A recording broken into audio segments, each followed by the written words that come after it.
What's up, Logos American History students? It is Friday, July 10th, 2020, day 72 overall of our e-learning experience, and happy Friday. This is the last Friday of the school year. We don't have school next Friday, so a week from today, you will officially be on summer break. So how about that, right? We got one more week after this week, and it's a short week, Monday through Thursday next week, and that's it. So kudos for coming this far, and we got just a little bit further to go.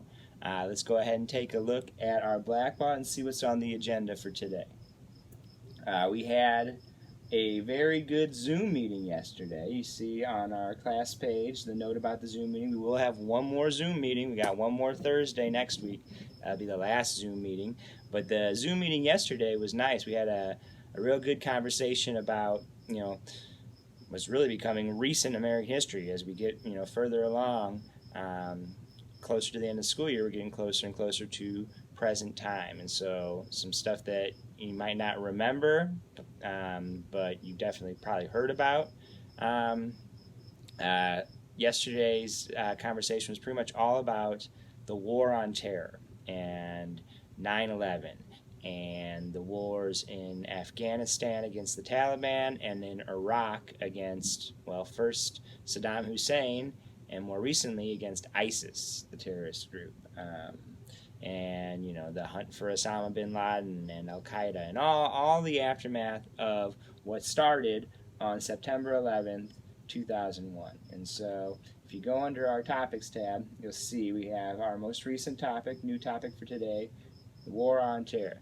Now, I remember very well, it's one of those flashbulb moments they talk about when a big event happens in history. Anyone who's alive and old enough to remember that remembers exactly, where they were when they found out when it happened. And so I definitely remember that. I was 18 years old, I think, when that happened, 19 years old.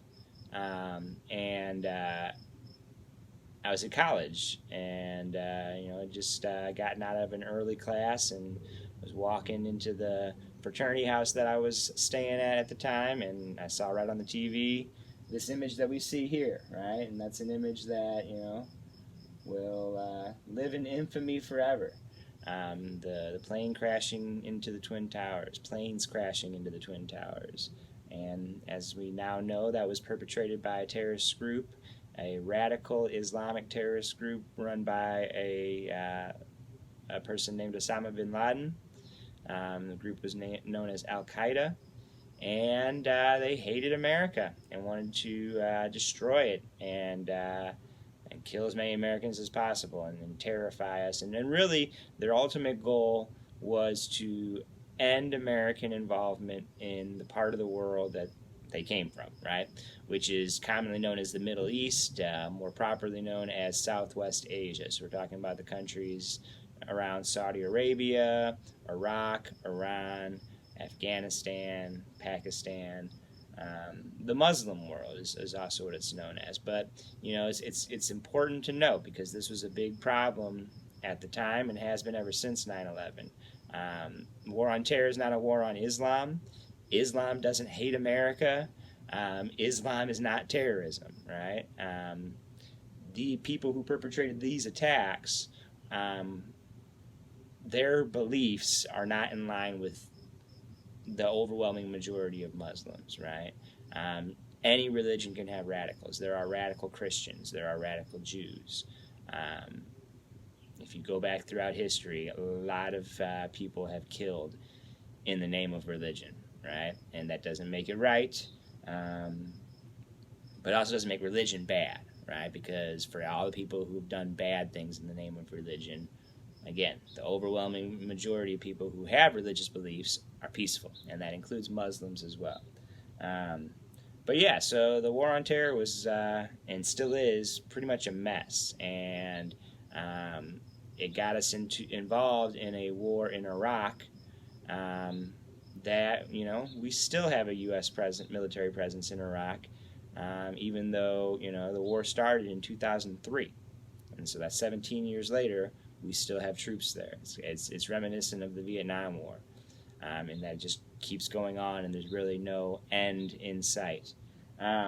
And it's also, again, one thing about terrorism is when you declare war on terrorism, terrorism isn't a country, terrorism isn't a government.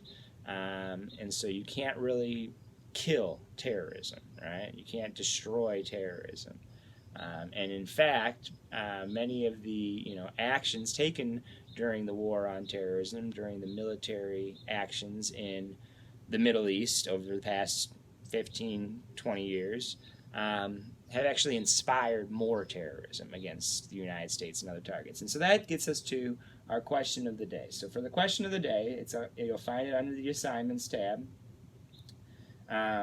Let's take a look at it. Question of the day. Here it is, right? So there's a documentary from Frontline. Frontline is a PBS show that airs timely documentaries. I like Frontline because it's like the news, but it's more like a documentary. But a lot of documentaries you gotta wait till years later, and it's a bunch of historians, talking about stuff that happened a long time ago. Frontline makes documentaries about stuff that just happened or is happening right now, and they really go a lot more in depth, like you would expect a documentary, than just like a news program does, right? News programs usually are very superficial. I like Frontline because they really get on the front lines, and they really learn a lot and share a lot of information that you wouldn't be able to get anywhere else. And so this Frontline documentary is called The Secret History of ISIS, and that's a terrorist. That's a guy named, I believe his name is Zarqawi. And I say was, when I say Osama, there was a guy named Osama bin Laden, there was a dictator of Iraq named Saddam Hussein. These are all people I, remember them being a big deal. They're all dead, right? America has killed all of them. But that doesn't mean we've killed terrorism, right? And that's kind of the idea, right? We killed Zarqawi, who was kind of the founder of this terrorist group ISIS, but that didn't stop ISIS. And so here's the question of the day. Check out this video first, right? There's also a link to an article about the failed war on terror, and then I want to know what you think. Do you think America's military involvement in Iraq has made America and the world safer from radical Islamic terrorism? Or do you think it has inspired more terrorism? Has the war on terror been a success or a failure? What do you think, right? No right or wrong answer. Just go ahead and answer honestly with what you think, right? Do you think, we still have terrorism, so we haven't defeated terrorism, but has the war on terror made things worse? Would it been the same anyway? Let me know. And if you have any questions or concerns at all, please let me know as well. Otherwise, have a great weekend, and we will see you next week for the last week of the term. Peace.